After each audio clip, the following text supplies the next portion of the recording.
Hello, how are you? It is Women's View. Thank you so much for tuning in. I'm Shiro Wangige, your host, and I'm so excited to be here. The day is so nice. Like in the morning I woke up and everything I could see was light all over, and I could see a beginning of a new year, a new life, a new discussion, and everything new. And I am so delighted that I'm actually sharing it with you, and we're having a conversation. And I wanted to pose this question and ask, as a parent, as a guardian, as a friend, as a brother or a sister, do you always have this question of how the youths move about, or rather how is the relationship between you and the youths, or rather parents, love relationship, anything? So because I have been wondering, I don't know why, because I also have young siblings whom I would also want to know their world, because sometimes the youths could be a bit complicated, you know, the way they say, yetu ni complicated. And I really wanted us to know, how do the youths run their life? How do we know their world? And that is why I thought this conversation wouldn't be good if I was alone. And I'm having some guests here. But before I introduce them, keep this conversation running. Our social media handle is JBS TV Africa. Our SMS line is 21144. As a person, or the person who you are, if you have a sibling who is younger than you, would you want to know their world? Because sometimes we think we know them, but surely we don't. And that is why we are here on board, having some youngsters here, looking all good, by the way. Ni kama youngsters wa siku hizi, they all look good, you know. Guys, you're looking good anyway. Welcome so much to this conversation, and thank you for accepting our invite. I'm so glad that I can have a chance to talk about this, this topic with people like you who are already in that world, which we want to know, you know. So before we pick on this conversation, kindly introduce yourself to the viewer. Let them know who you are. Ndio tuweze kuendelea. Karibu sana. My name is Michael Gidenya. I'm a student, pursue journalism, and I do music as a part-time hobby or job. Okay. Yeah. You sing? Rap and production. Oh, you rap? Yeah. Wow. I think he has to rap before we wrap up the show, you know? We'll see about that. Yeah. We just need to bring some beats, alafu rap kitu hapo. Especially about the show. So welcome so much, young lady. Thank you so much. My name is Rebecca Aburi Gitonga. I'm a student in Mombasa. I do fashion design, and currently I'm on attachment. Wow. Thank you so much, and that is why you're here. So when we talk about relationship and youth, we want to know, what is relationship to you? Nini relationship? Because somehow maybe vile na I can say this is a relationship could be different from what you know about relationship. What is relationship to you? Okay, according to me, relationship, it's kind of self-explanatory, like the word says, relationship. So you must have a relation with someone. Anyone. Anyone. Which is also which is also a connection to someone, so that a relationship can arise. Okay. Yeah. How about you, Rebecca? I'd say relationship is companionship, and it's also a support system, depending on who you choose to have a relationship with. Wow. I like the way you're putting the support system, because in this case, we are going to talk about very many people, especially, when we were growing up, or rather when kids grow up, they always have a very good relationship with their guardians or their parents. But it comes a stage where you don't even understand, you know, kuna wazazi wanasema, I don't even know ni nani huyu, you know, like if it's my, huyu ni nani, who are you? And they even sometimes ask you, why did you change? So do you feel as a person you've changed, you know? Umechange the relationship that you've been having before with your parents, na before? For me, I don't think I've changed a lot, because the way I was as a child and the way I am now, we still we maintain the same connection that I had since when I was young. Yeah. Bado unasema vitu zote? Hapana. Kuna Rebecca anacheka. Kwa nini? Obvious juu sasa mimi ni mtu mzima, kuna vitu zenye mimi lazima ni handle mimi mwenyewe. Ukiwa wewe mwenyewe. Kama relationship. I thought so. I thought so, by the way. Yeah. Kama it's very difficult for you to go to your parent and muanze to have your conversation. I think sasa ni difficult because kuna venye mzazi anafikiria sasa hii unafaa kuwa ukifanya hivi uachane na hizi vitu. So unajua as a youth unaendelea kuexplore. So so as that part sana. So as you explore kuna vitu zingine zenye unaona hizi inaweza share, inakanyagia, hii ni tricky. So I think it goes both ways. There's some things you share, there's some things you keep for yourself. You don't share. Yeah. Okay, Rebecca, you are smiling at his answers. Not really, because I understand what he's talking about. But I'd also say as you grow up, you're maturing, so there's a change in your perspective. So you might not see things eye to eye, and to avoid probably conflict, you choose to keep some things to yourself, because your parents may need you to take one route, but that is not where you want to be at that time. So, now talking about that, you know, as a parent, we are told you will one day become a parent, and maybe you can have the magnitude of this question. You want to be very open to your kids because these are the same decisions you make and you fail. And then later on, the only person you want to tell is that parent whom you despise tukasema ina kanyagia. Unajua hivyo. And then when you go telling your parent, ama maybe your mom or your dad, ako like, darling, you could have told me this even before you started. And then unaanza ku regret. Do you feel the decisions you make somehow zina ku impact negatively?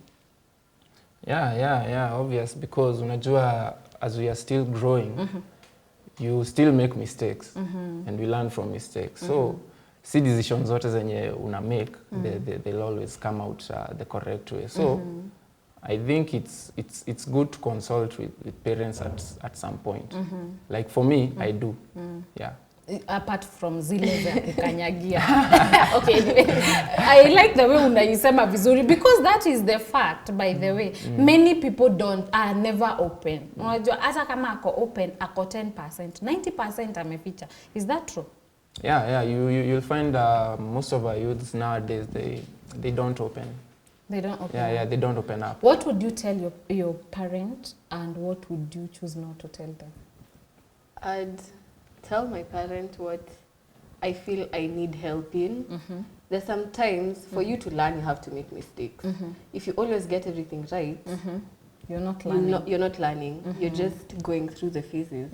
So it would be better if some things I consult, I feel like I do not know much about this subject. I do not know what step to take forward. So I'll just ask. But if I feel like, let me just try and then see what goes next. If I get it wrong, then I'll learn from that. Now, there's this perspective of the youths. Anataka aambiwe, you know, you are coming to consult me as a parent. Already, uko na ile answer unataka nikupe. Sindio, there's a way you want me to support you. If I don't support you, mbona huwa mnaanza, you know, mnaanza kuwa rebellion. Like, hakuna mtu anasikia kitu. Unaanza sasa kusikia away instead of, is it very hard for you people to just take the truth vile iko instead of wanting as the parents or the guardians to guide you the way you want? I'd say sometimes the truth hurts. And there's what I want to hear, but there's the reality of the matter. So if you tell me what I don't want to hear, definitely I'll feel some type of way. And the people who overreact, but the people who take it very positively and move forward with it. Yeah. And they move on. Yes. Without kukuwa na grudge na the parents. Yeah. It depends on the person. Is that true? Yeah. I think it depends on the person, because as we are growing up, unajua tena, like when we were young, your parent ndo alikuwa na make most of your decisions. Yes. So as a youth, you have this chance to make your decisions. So for whatever decision you make, you always think that it's the right decision for you, it's the best decision for you. But then again, we forget that our parents wameishi for some years kutuliko, na wameona mbele, unaona? Yeye anaona mbele, wewe unaona hapa. So I think that is why most of the youths they conflict with parents when it comes to decisions, because they think that they are always making the right decision for themselves. Yeah. Kuna hii decision ya ku move out of the house. Tuseme You see the faces you're giving me already zinafanya nianze kuona. Yes, kuna ile decision you want to move from your parents' house. And sometimes you make it too early. And the parent anakata. There's a case I had, the parent alikata the man to move out of the house because he was still in campus. And then he was told, just wait, immediately after campus, you've gone for your attachment, you just come and you'll move out vile unataka. But this person hangeweza kugoja. I don't know ni nini inakuwa huko nje. You know, hiyo yenye iko huko nje yenye uwezi fanya na hiyo time yenye uko.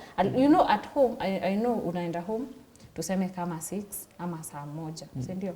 Unatoka asubuhi. Sijui ama ni party ya kurevu, ama ni hiyo. So alikata, and then the decisions he made later on azikuwa mzuri because the relationship with the parents ilianza kudeteriorate because of the decisions he made, and he started skipping school, you know. The end product was not good. Why do you always feel the urge of moving out of your parents' house even before umalize shule? I think we can say it doesn't apply to every youth, but to most of the youths. Yes, most of them. Yeah. Ni nini hiyo mnatakaga kufanya yenye hamwezi fanya mkiwa home? Hiyo ndio tunataka kujua, si ndio? Yes. What is that? Not you, but you know, we are not talking about your personal life, but you have had friends, you have heard people stories about mbona, why do we want to move out of our parents' house? It's too early even without completing our school. I can say it's that spirit of adventure, you know. Ni adventure. Yeah, adventure. Unajua kama you. Adventure ni nini by the way? Ni hii moja yenye najua. Ni unataka like ku-experience vitu mingi at kama once, unaona. Kama relationship. Unajua tena like youths huongea wanasema nilifanya hivi. So huyo msee hapo I should try, sijaifanya ama I should try out. So unaona. So your spiritual adventure inaendelea ikigrow. So wanataka kuona nini iko huko nje. So naona akiwa kwa mzazi haiwezekani. Juu pia kwa mzazi kuna rules. So unaona kuna vitu huwezi fanya kwa hii nyumba. Huku kwangu usiwahi pitisha 6. Exactly. Kuna curfew. Na ile adventure unataka ni ya kuanzia 6. Exactly. Huko nje hakuna curfew, huko nyumbani kuna curfew. So unaona mtu anataka kwenda huko nje, tumia time yake venye anataka. I'd say it's about they want freedom. They also want to build their individuality. Like you want to know who you really are without the parent telling you, oh, saizi ni saa za kuosha vyombo. So you want to see if you can tell yourself, if you can manage your time, you can do things properly. You can make decisions for yourself. Yes. I think that when you talk about freedom, that is what you mean. Making decisions for themselves without kuingililiwa na wazazi. Not kuingililiwa per se, but you want to guide yourself. You want to know if I can stand as a person by myself, like without it. Wow. It's as parents, you know. I'm talking as a parent because I'm a parent. Sometimes I figure out that girl of mine or boy of mine akikuwa mkubwa, I want them to tell me everything. By the way, that is the truth. Every parent wants their kids to be open to them because they want to anataka kuact kama shock absorber. Before ugongwe na shock yenye iko mbele ama na the incident iko mbele, yeye ashakuwan na ashakuguide. So as a parent, where have we failed? Ni wapi tumefail ndio msikue hiyo kukue na hiyo rule. Yani hizi naweza kuambia mom, daddy naweza kuambia but hii mimi siwezi sema. Hii nakanyagia. Yeah? Ni kufail tumefail ama what part huwa hatufiki ndio mkue hiyo open yote kabisa na sisi. I think so that it reaches such a point where the child is not opening up so much to the parent. I think it's because when you open up, you know, si kila kitu yenye unafanya ni poa. Bado wewe una learn, unaona. So when you open up, the parent will come up with solutions that will tend to limit you from doing what you from doing what you want, you see. So I think that's what makes most of us not to open up because you'll be limited. maybe the person will take this path, but the parent was like, no, don't do this. Yeah. Do this because it's the right way. Yeah. Wow. I would say you haven't failed as parents. I'd say it's also a learning experience for the parent as it is for me. So as I grow, the things that I used to do as a child are not the things that I'm doing now.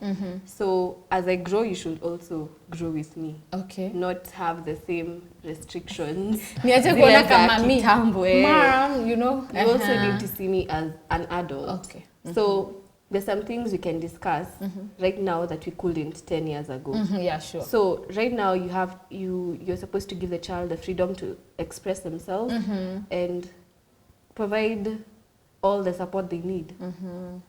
And also guide them. Yeah, that's true. And also as youth, I think you should also give a room for being guided, not the way you want, but the way the parent sometimes feels it's best for you, you know. There's always this thing, this question I've always wanted to ask. Most people don't talk about their relationship, like you've said, with their parents, because tangu ukue mdogo, hakuna kitu kama hiyo, ama kwenu ilikuwa. You know, we are not wazungu. Like I'm having a boyfriend, I'm having a girlfriend at 5 years, ndio? It's an abomination. Hata hiyo jina ukijaribu kuitaja hivi, hata saa hizi ni parents wanaelewa, oh, a boyfriend, it's a friend who is a boy, ndio? But siku hizi sijui mtatuambia, boyfriend, sasa ile boyfriend ya lava, ni boyfriend pia? Ama ni boyfriend? Bado ni boyfriend. Bado ni boyfriend. So muna to confuse hapo ndani. You bring someone at home, this is my boyfriend. Kumbe ni okay ni. So there are those rules zenye zilikuwa as we were growing up, and then tukatend kufia. Like parents don't talk about boyfriends if you want peace with them. Do you feel it's safe for a parent to come and talk about a relationship, boyfriends and sex life? Yeah. To a youth. Yeah. Ungefurahia mzazi akikuopea sasa kuja tukae sasa man to man. Imagine you and your dad or you and your mom. Amefungua the gateway to talk. So to talk, yeah. Now I won't keep things to myself, because people go through things in relationships and they can't tell the parents because it's forbidden. The society imekataa, it's a cultural shock to them. So if you open the way for us to talk to you, then be sure we'll tell you everything. Okay, not everything, but most of the things. You know why I'm laughing? This, like for example, let's say your mom, if you have, or the male guardian, the female guardian, unajua pia aligrow akapitia zile vitu umepitia, si ndio?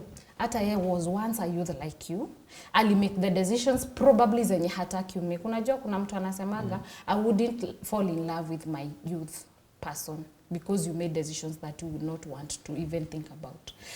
Mbona hamwezi fikiria like mom alipitia pia hii, kwa hivyo pia mimi nikimwambia sio is nothing big. Kama ni relationship mama alipitia, kama ni breakups mama alipitia, kama ni hiyo mtatuambia hapa ya sponye mama hakupitia. You know, nyinyi mnaona ni kama wazazi walitoka juu wakakuwa tu wazazi, wakaangushwa pap wakakuwa wazazi wako, as if they have not gone through your dad probably have gone through whatever you went through, you're going through even right now. Is it very hard to be open to him kabisa hizo vitu? Because there is even a person who was complaining about mtoto hajamwambia anything, ama ajui mtoto wake anaweza kuwa na girlfriend. Alishtukia wakipatana na msichana amejifunga leso kwa nyumba. Anamuuliza, are you my daughter? You know the shocks you give parents, eh? Yeah. Is it very hard for you to understand pia your dad alipitia hizo vitu na umwambie tu open, mzai unajua ikoaje, ni hivi na hivi na hivi, mimi na feel hivi na hivi na hivi. Is that not being a man enough? I think tunafaa kuchukua guidance ya parent, unaona? Me personally, me like I follow what my parents tell me, because me najua like wameona mingi kuniliko. Then like guidance yao ni kama blueprint, unaona? Yeah. Their guidance is like a blueprint of the experiences that you might experience out there, you see. So mi naichukulianga hivyo, nachukuanga guidance ya parents as a blueprint, because obvious he or she cannot avoid all the experiences that you'll go through in life. Yeah. So you use the guidance as a blueprint. Yeah. Yeah. At least you trust them. Yeah. So I'd just say it depends on the relationship you have with your parents. Kuna mzazi there are things you can tell your mom and there are things you can tell your dad, but there are things you will not tell both of them together. Yes, for sure. Utaenda kuambia mamako, oh, this has happened to me, and atakuwa understanding. And then if you go tell your dad, anashangaa, what is going on with you? So it depends on the relationship you have with the parents. Yeah. So if the relationship is good, you are open, you can tell them anything, which I think is also good. Yeah. So I've also learned something anyway. We need to be open.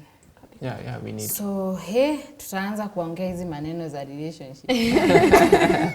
Manze mapema. Just, you know, when you see your kid, you know, katoto kadogo kana grow, even if you're this old, anakuona tu ni kale kadogo Kenya alikuwa na hold akitoka house just the other day.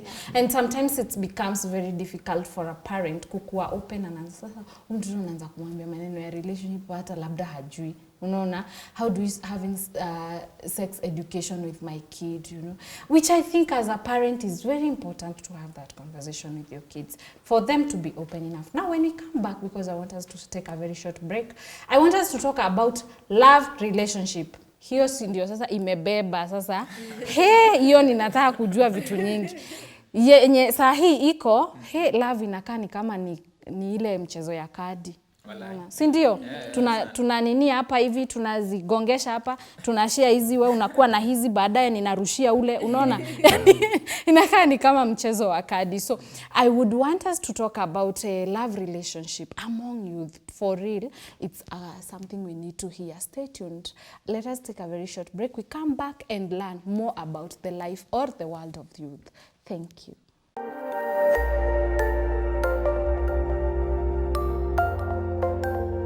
Everywhere, GBS. Thank you. Welcome back. We are still here. This conversation is getting hotter and hotter, by the way. And I'm really loving how the direction this conversation is taking, because it's kind of interesting and also very educating. It's informing me a lot of things. And thank you for keeping up with this conversation. Thank you for the comments that I'm receiving. Be sure to read some, by the way. Keep up with the conversation. Our social media handle, we are GBS TV Africa. Our SMS line is 21144. On studio, we are with Mike and Rebecca, youth. We are talking about youth and relationship. And now, tuko ile part yenye tunaongea kuhusu relationship, love relationship. Because I believe nowadays, I don't know what's the meaning of love relationship kwa youth. Tukiongelea hivyo, by the way sijui, because somehow ni kama kitu tunaweza rushiana, si ndio? Yes. Is there any value ya love in this relationship? In this time, in this modern time. Yes. In you now. The new you. Yes. The value has gone down drastically. Because like, unaona, kila mtu anataka tu kwa relationship. Na tena unajuanga like kitu yenye iko accessible na kila mtu you lose value. Unajua at our times, time ya parents wetu, like hiyo ilikuwa story ingine, like it was an important issue. It was sensitive. Not everyone indulge it at the same time. You had to wait for the right time for you to indulge in relationship. Saa juu like siku hizi venye times ina change, kila mtu nataka kuwa kwa relationship, sijui nini, watu wanashare, so like value imeenda chini. Is value ina change kabisa. Imechange kabisa. Na muliwahi jipata kwa ile ilikuwaga ile serious. Ama mnaona hii ya sasa ndio normal.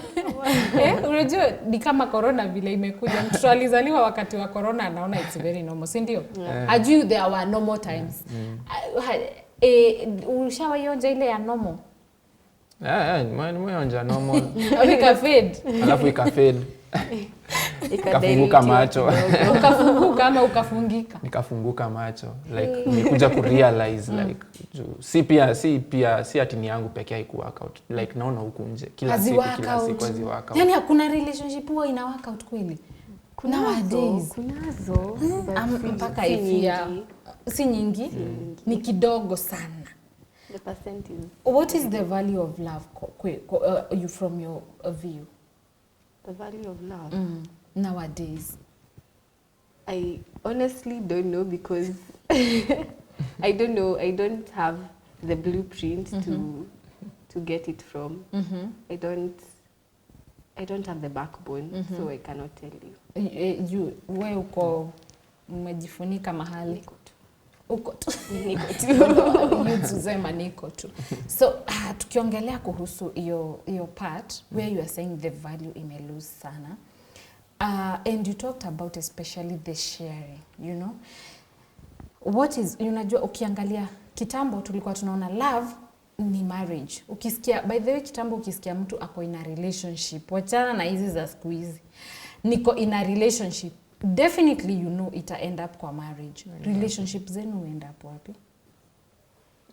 Zina end up kwa breakups. Hakuna marriage. In fact, a lot of relationships nowadays don't lead to marriage. Yeah. Wengi wanasema unajua nataka kutest, unajuanga ile saying sijui kiss different frogs to know you are match or something like that. How many frogs are you guys going to have? Lakini shida ni frogs zenu mnashare. You know, kitambo like a man to from the perspective of a man, because I know men are very jealous. Sindio? Not really. Oh, not now. Hey, hiyo tulibaki na sisi. Hiyo ni yetu Kabisa. Siku hizi hakuna men are jealous. Ama ni tunasonga na time. Even ndo kuko, I guess. Oh my God, parents, you need to sit down and note. Hakuna cha okay, sawa. Now you're having this relationship yenye you are sharing.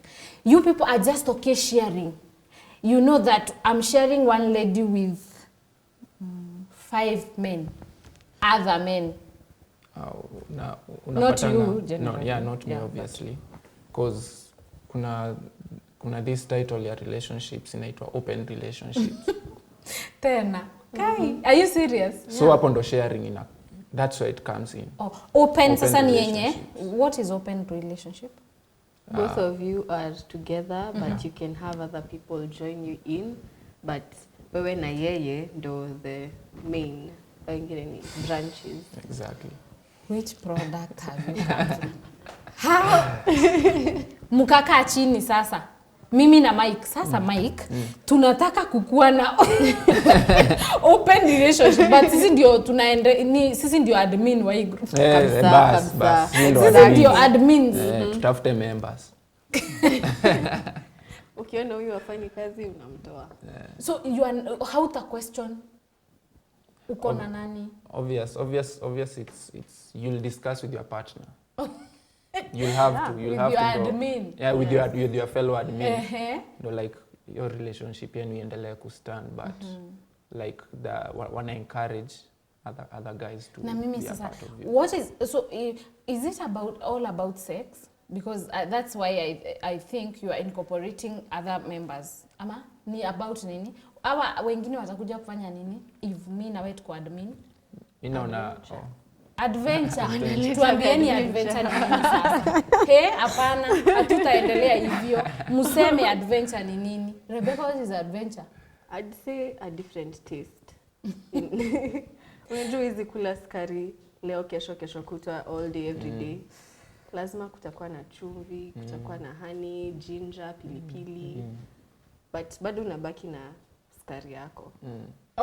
Haujamtupa? Sukari bado ako, but sasa pilipili lazima ongeze kidogo. Hiyo ndio sasa kwa adventure. Yeah. Which okay, it's okay, and you're comfortable in that. Like people are not you guys anyway. These are not the members who are admin, by the way. They have come as a representative of people who are outside there and the world which we don't know. Mumesikia kuna open. Sikuwa nasikia kuna open relationship. Hiyo sikusikia. So are people okay with that life? you are not afraid of other things, zile negative things zinaweza kuja na before you even answer that, kuna hii notion ya tuseme a habit. Ukifanya kitu mara mingi inakuwa habit, ndio? So for example, if I want to kuzoea kukua best kusoma, hobby yangu ni reading novels, nitasoma nisome, si ndio? At the end of it all nitakuwa pro. So now mumefanya hivyo, open, it becomes a habit. Sasa tuambieni sasa mumeoana. Kuna watoto na kuna ile habit ya open. Tuambieni vile mnataka tu react huko mbele, ndio tujue ni vitu gani tunabeba huko mbele. Hawa ni watu wanaweza sustain marriage. Si unapata tu mtu mwenye ako na the same way of thinking, or umekuwa na hii kitu for so long, umeamua now it's a close relationship, no, it's just the two of you.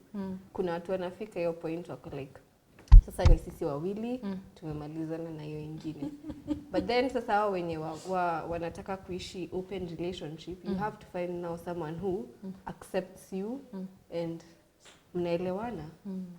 So siku hizi hakuna cha men na polygamous. Ni women ama ni human beings. Human beings are polygamous. Anyway, I don't know why it's a shock to me. It is because I don't feel.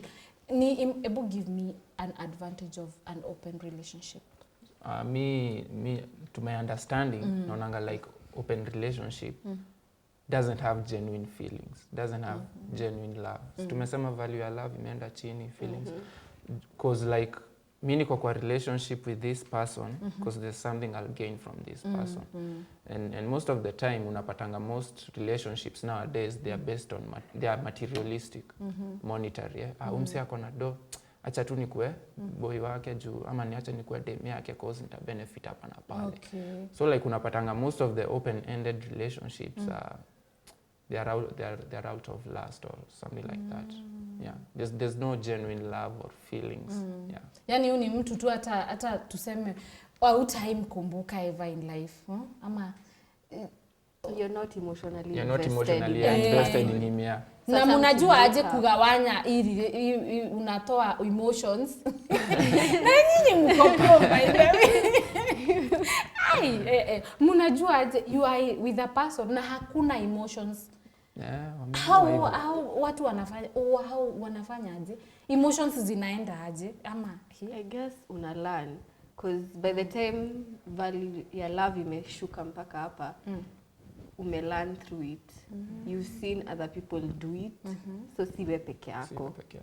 So you know how to separate the love and the emotions from this relationship. Unajua hii relationship is about this and this. Okay. Na sasa you are not not you, yani the youth, the people who are going through or having such kind of a relationship, are they not afraid of the diseases that come around? Because I don't think unaniambia tukue admin, si ndio? And then the other people wanakuja tu kukaa, si ndio? And the relationships za siku hizi hakuna kugoja until marriage. No, vile my eyes on you. Umetushuku. Nimewashuku. Anyway, there is nothing like that there is a lady who said hakunaga hiyo. Ati wait until mimi nipatane na mtu I wait until marriage. Hiyo ni nini mnasema? So you know, so I believe also the nini has really changed and there is nothing like that. So even the other people when you wanna join a group yetu ya open relationship, they are after what we let's say talk about it sexually. Will I also be providing it to them, and will you also be providing it to them? Ama inakuaje? How do they do it? I guess inalingana na venye nyinyi group of admin mmeelewana. Sa every relationship has its own dynamics. So nyinyi wawili mkiamua that is how it will go, mnafuata hiyo njia. Okay, all right. Huku tuna nini huku na wewe huku na sisi. Hiyo last ninakwambia. Yaani ile dhanda itatuaga. You know. Yeah, the thunderstorm yenye itagonga watu wengine inafanya nini pressure up huko Eldoret. Okay, ni sawa. It's okay. Now, there is this thing of because you know when you talk about that, I feel for sure what kind of generation are will we have later, you know? If people have wamezoea, you know, if my dear, if you get used to something, it's very hard for you to detach. Yani sijui utaenda utolewe mapepo wapi. So they say it's like there are two demons twingi kwa nini yako. So the youths huwa tuseme mkikaa chini wanakuaga na ile ya na siku moja naweza taka nikuwe na familia, nikuwe na you know those things, kama nikuwe na marriage stable ama ni single until death do us part with this single. Yeah? Kuna kuwa na time unaongelea hizo future because I think our parents had a future, yeah? Now we, you know, we sasa having a husband, a wife, having kids, kuwalea wafike hapa wakuje wakuwe na open relationship. It was ni kuna kwa the youth wanakaa chini wanakuwa na kitu kama hiyo. Like the saying yenye inasemanga in every market there's a madman, there's one madman. Yes. So apparently kwa hii situation that one madman is the focused youth. Okay. Sijapa mumeelewa. Hebu rudi hapo tena. Rudi hapo tena ndio tuelewe vizuri. Sasa wanasemanga in every market there's that one madman. Yes. Now the madman ni mmoja ama the least people. So the least people when you are focused, like youths when you are focused, they are the least. So ndio sasa saa in this society wanakaa wako mad. Because they are different. They are different because they are focused. Ama utapata msea kwa zile za msee ni mtiaje anashinda akiongelea mimi nataka kujibamba. Yeah, so you see, so like most youths they don't talk about how they are planning on their future. They're always like you know let us live like there's no other tomorrow, you know. YOLO, you only live once, like wengi wanaenda na hizo anthems. Yeah, it's what he said. Hakuna nini future. Na mnaenda shule kufanya nini? Nyinyi watu si mwende ushago mkalime. I think parents, you've spoiled these babies. For sure, yes. If you guys don't have future, atukae chini hivi useme sasa ninaweza tamani nimalize shule. You know, when I look at myself, I'm what I had dreamt of. I'm what I had. Nikakaa chini nikapanga. Mimi maneno ya relationship nataka iende hivi. Mimi, you know, at least nikimaliza kusoma nikuwe hivi. Nisikae sana mimi sitaki kuhangaika hapa ninakufa bila watoto. Nipate familia. A faithful and close. Tuzizi familia mnamaanisha nini? For sure, you guys, I don't know. I think we need to talk so much to you. There's something we have lost, which I don't know nini, because the new now is very different from the past. Exactly. Yes, so but before tuangushe viewer pale na kushtuka kama mimi, let us take a short break. We come back to conclude hii maneno. Actually, this is a discussion I feel we can't exhaust everything in it. Let's take a very short break and then we come back and conclude.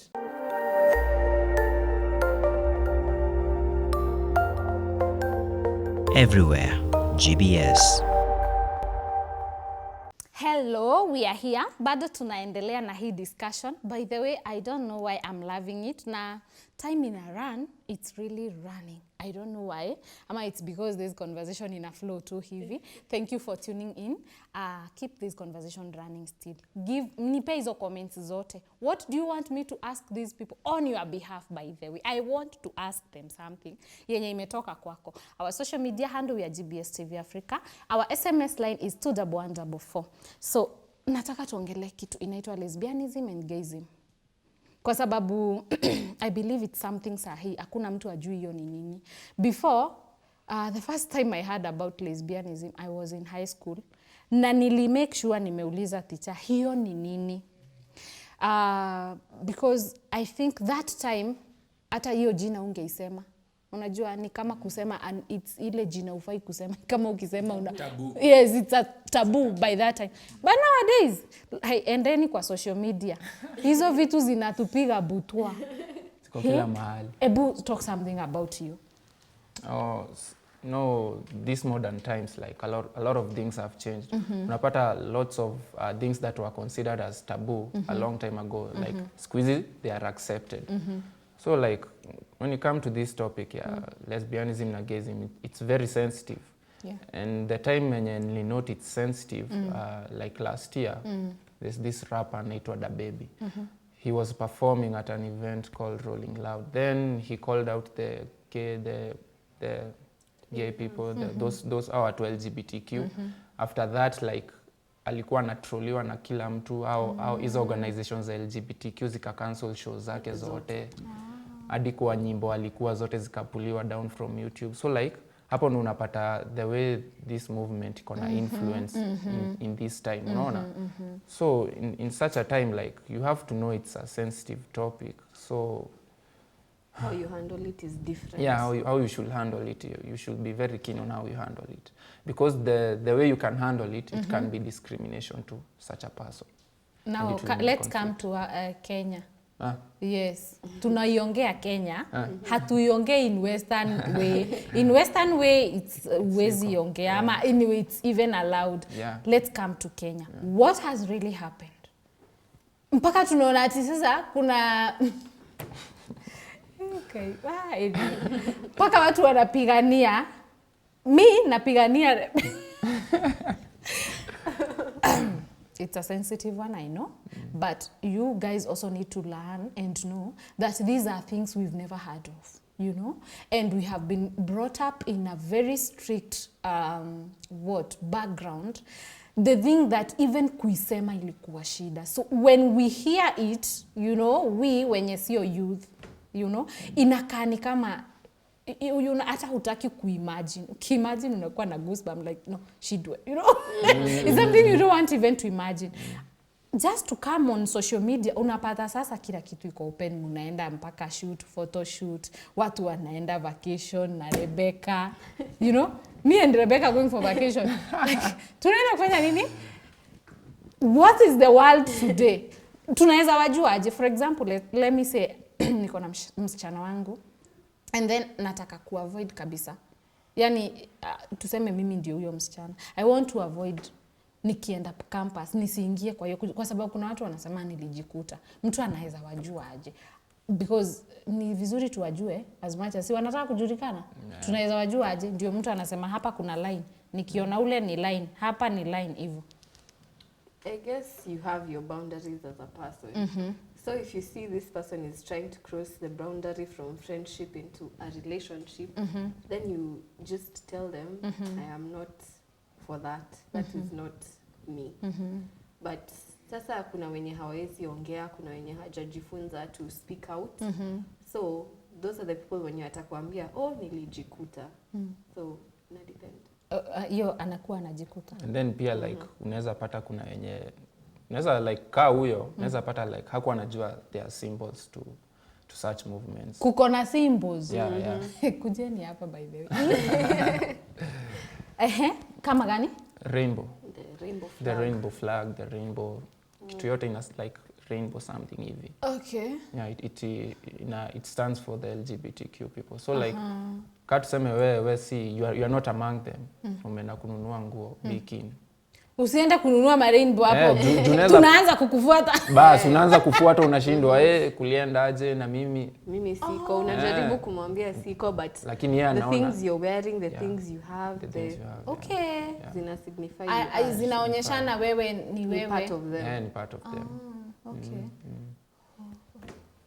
I don't have any other question. Nimefika mwisho, wacheni tuongelee kuhusu mubaba na mumama sasa.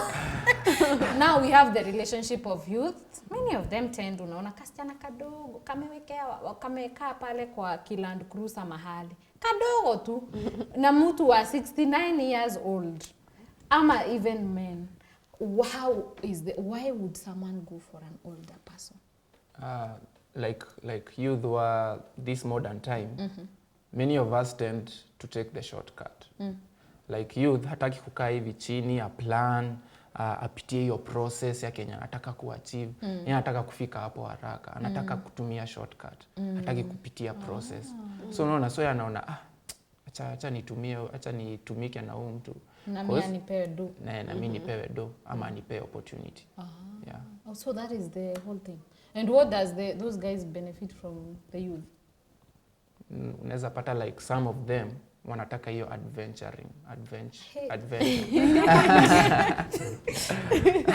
Sure, you are still bringing the word adventure. Yeah, it applies in a lot of areas. Yeah. Parents, mzazi akikwambia, mtoto akikwambia adventure, ita clan members, sawa, ita kila mtu umukaisha chini ujue adventure inamaanisha nini, because nyinyi hiyo jina mumeitumia vibaya. It encompasses a lot. So your adventure inalingana na maybe ni traveling the world na someone mwenye atakupeleka this, you know, you do the things young people do together. This person maybe wants to feel young again. So when do the perfect candidate for that?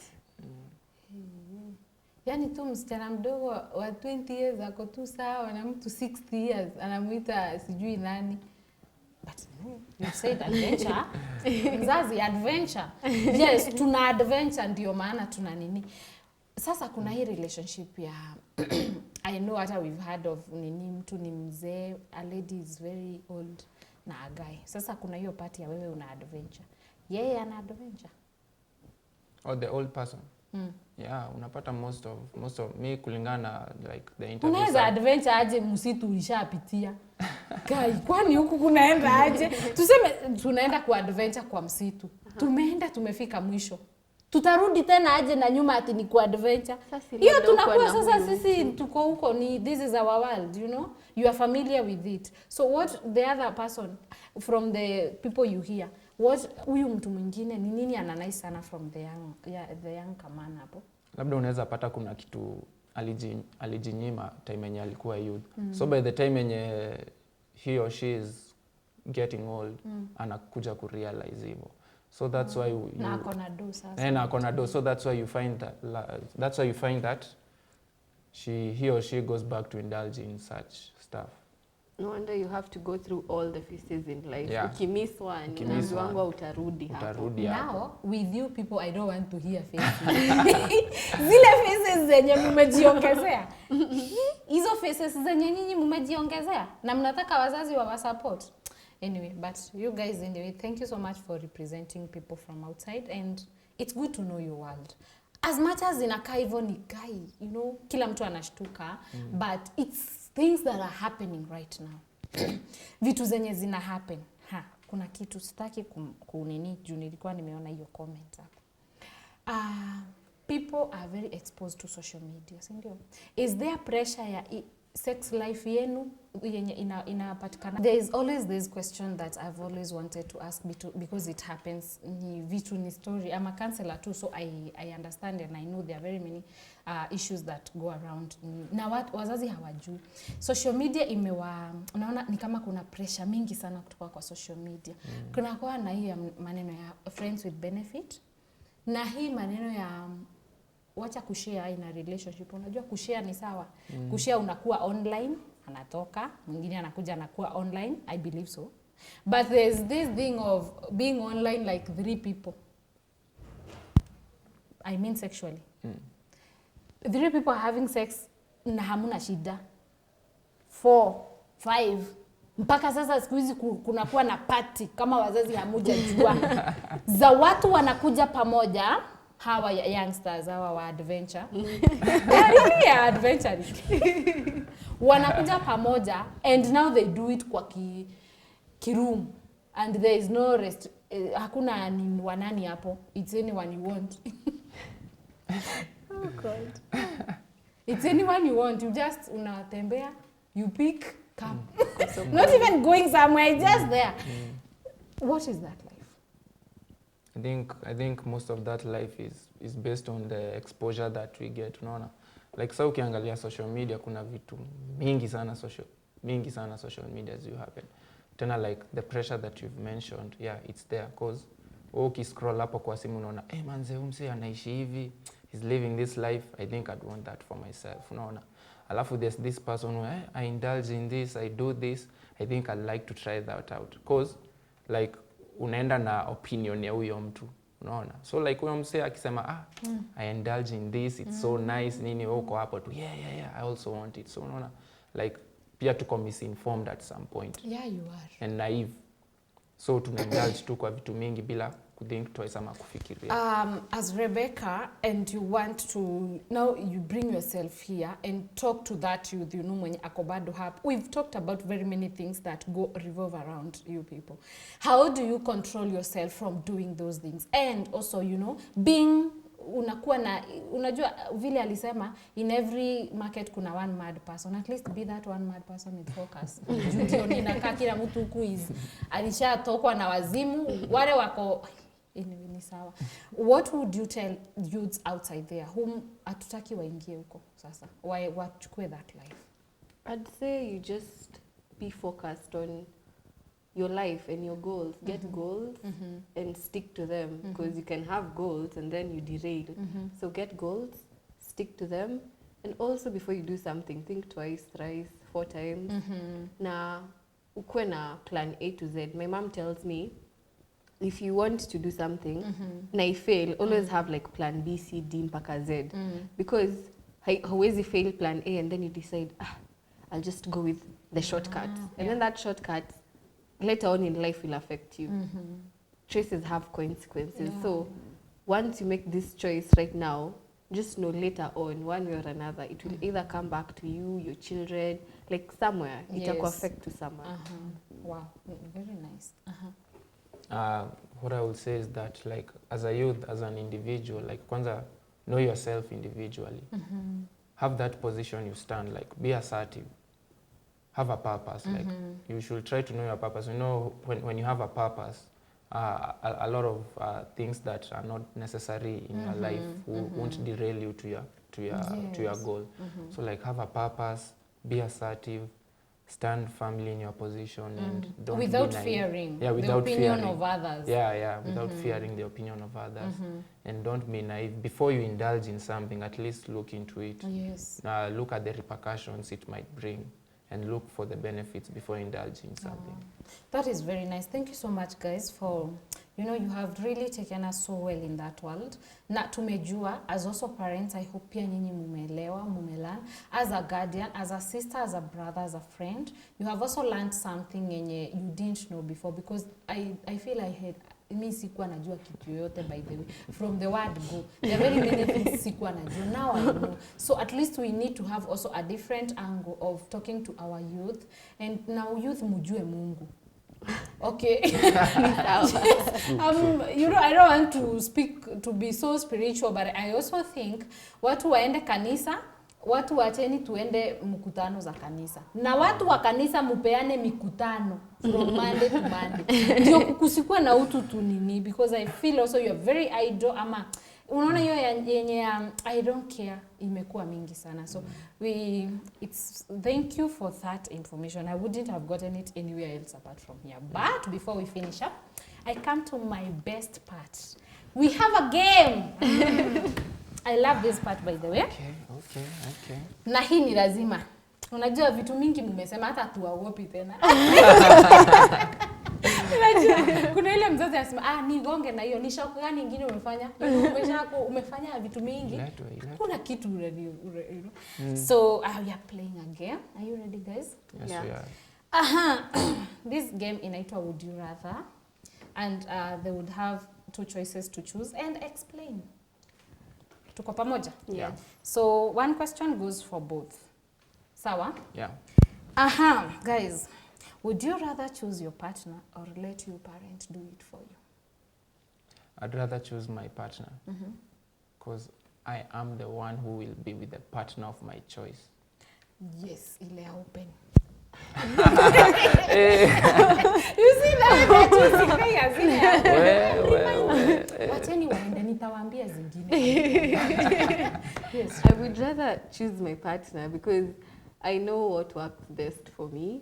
So nitajua huyu mtu ako vipi. Yeah. Choose best. Would you rather cheat on someone or someone cheat on you?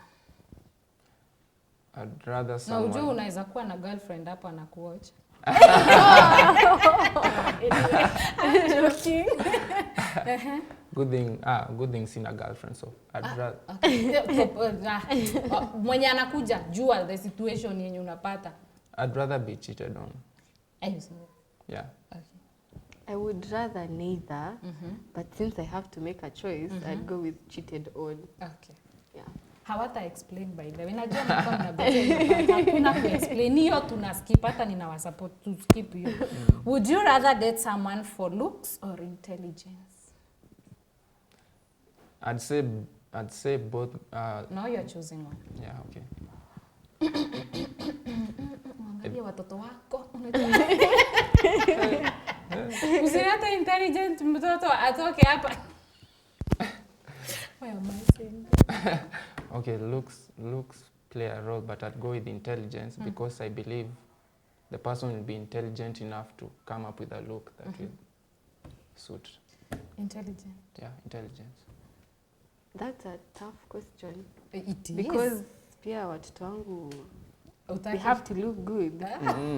You look, you know, Yeah, I look unafaa good. kusema mimi nakaa vizuri hata niletewe yoyote ni sawa bora iko na intelligence. But pia unajua naweza chagua jeans za baba. So there's that part too. Yes. Na intelligence, I can bring the intelligence to the table. So Ish.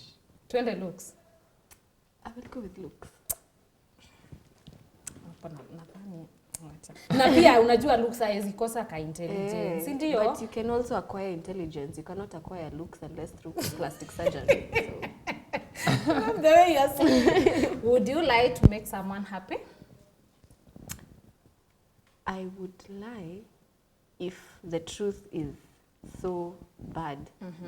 But sometimes I think the truth prevails, so I'd say the truth. You have a sister? No, brothers. Brothers. Your brother's wife, one of them is cheating on them with your boyfriend. Oh, I'd say. But they are very happily married. In that case, would you lie or would you say the truth? I would say the truth because it affects both of us. And my brother goes into this relationship thinking, huyu ni mtu wangu No, peke they are already yangu. in the relationship. Yeah. And even Wanadhani ni wangu peke yangu. also ni wetu. Kumbe ni wetu. Yeah, I'd rather tell the truth. Either way, the truth will. Hata ikihurt mtu. Itabidi tu. One day, one time Itabidi they'll tu. learn. They'll know. Nzuri mimi siulizwi. Takuuliza.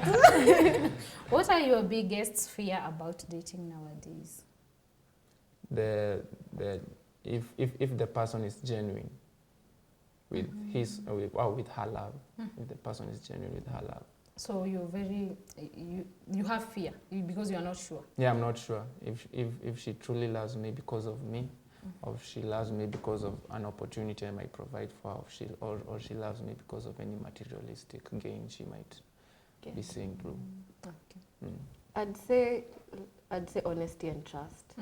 Because these days trust is earned. You just don't give trust to anyone because as we've discussed, trust Sasa is... ndio ninataka kukuambia ni kama hii question tungeitoa tu. Juu bila wame explain the way these people explained how their relationship is all about. Wacha to skip you. Hakuna relationship nyinyi academy. You are in an academy and you are doing all these things. What lessons have you learned from past relationship? If you've ever had, but kama hamna ni sawa. Haujaikuwa na.